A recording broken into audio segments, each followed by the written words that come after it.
আমাদের বাংলাদেশে প্রতি বছর অসংখ্য তরুণ তরুণী মৃত্যুবরণ করেন আত্মহত্যা করে। তাদের বেশিরভাগ মানুষই ব্ল্যাকমেলের শিকার। যারা ব্ল্যাকমেল করেন, আরে ভাই আপনাদের কিছু ক্ষণিকের আনন্দের জন্য অকালে কেড়ে নিতেছেন অনেকের প্রাণ।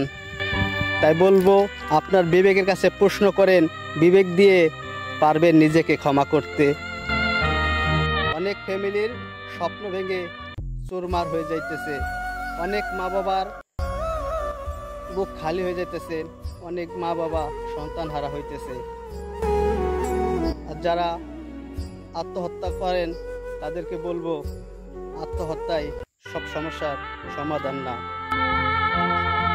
আজকে হয়তো যারা ব্ল্যাকমেল করতেছেন, আপনারা হয়তো আজকে ধরাছোঁয়ার বাইরে পার পেয়ে যেতেছেন। আপনাদেরও কিন্তু ভাই মরতে হবে একদিন, 2 দিন আগে বা পরে।